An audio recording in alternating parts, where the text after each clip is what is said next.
The speakers to come up front. Please take a seat. You know the reason that we're here, don't we? We believe our government is out of control as a runaway freight train. The spending has got to stop. The pork has got to be repealed.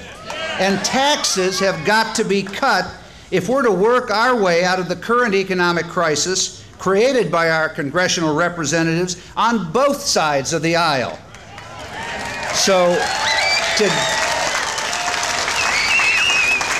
to get this party rolling, I'd like to quote one of our first presidents, Thomas Jefferson, who was arguably a statesman more than a politician, made this prophetic comment: "I predict future happiness for Americans if they can prevent the government from wasting the labors of the people under the pretense of taking care of them."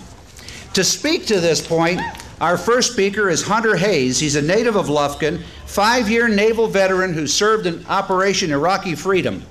During his tour with the Navy, his team of medical personnel was responsible for saving the lives of 25 Marines and for treating countless wounded Marines and soldiers from both the United States and the Iraqi National Guard. Recently, Hunter's patriotic activities have included an internship with Senator John McCain. He acted as Southwest Regional Veteran Coordinator for the McCain presidential campaign. He's traveled the United States speaking on his wartime experiences and is currently a senior at the University of Texas in Austin. Mr. Hayes will be clarifying the distinction between politicians and statesmen.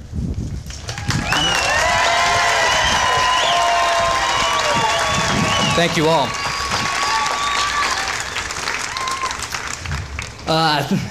Thanks for putting us on, and thanks to each and every one of you for coming out today. Because I'm happy to stand with each and every one of you in protest of the irresponsible and unprecedented spending in the history of our great country.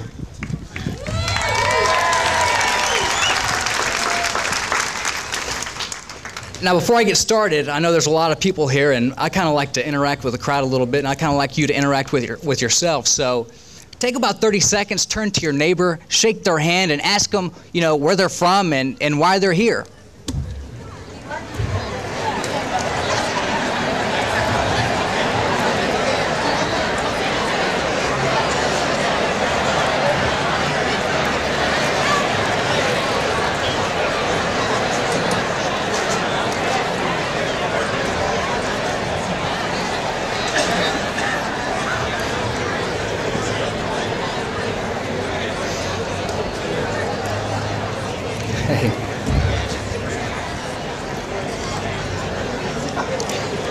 All right.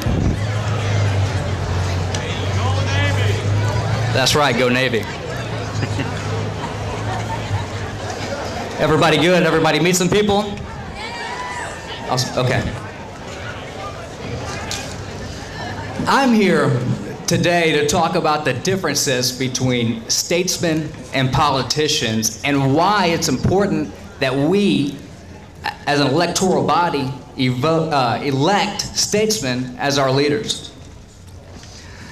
A statesman is a servant that is dedicated to a cause greater than oneself.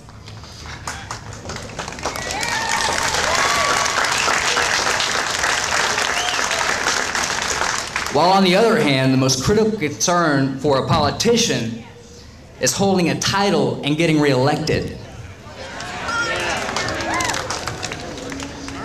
Samuel Huntington, he's an astute Harvard professor, characterizes statesmen as having 4 distinct characteristics: courage, competence, commitment, and candor.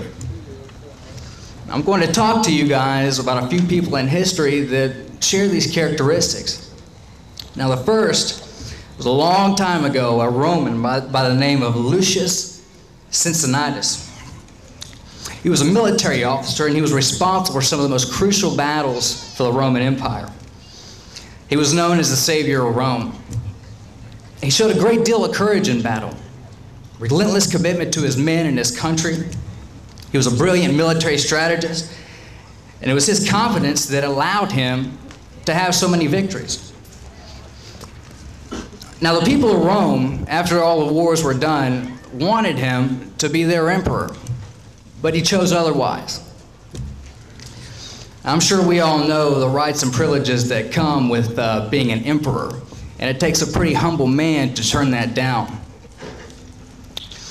But it's that type of unselfish behavior that designates Cincinnatus as a statesman. Now, another person that's compared to Cincinnatus is our own George Washington. George Washington was also courageous in battle, showed relentless commitment to man and country, the competence to recognize the dream of a society free of tyranny and taxation of a foreign oppressor. Now, after the Revolutionary War, much debate was over about what form of government that we wanted to be implemented here in the United States. Some people wanted George Washington to be our new king, but luckily our founding fathers decided to go with a democratic society where we could elect officials. George Washington is responsible for setting the two-term limits, or the tradition of presidents only serving 2 terms. He was a statesman. Now, previously I mentioned candor. Candor, well, let's go into President Reagan here, a statesman. He once said, "To err is human, to forgive divine." Now, Reagan wasn't perfect by any stretch of the imagination, but what he was honest. He was candid with the people. Candor is not bowing to a Saudi king when it's on film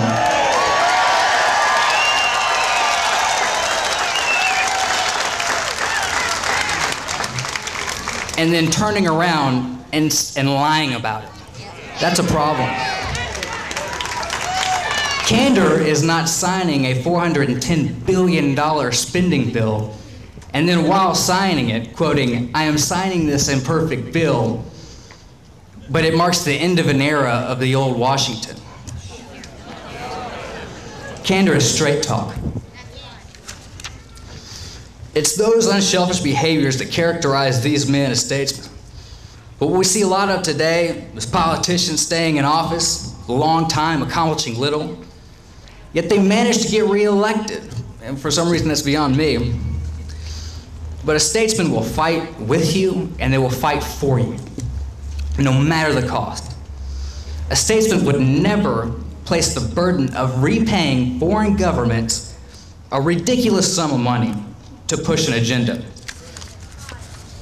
In today's hyper-political and hyper-partisan environment, statesmen are few and far between.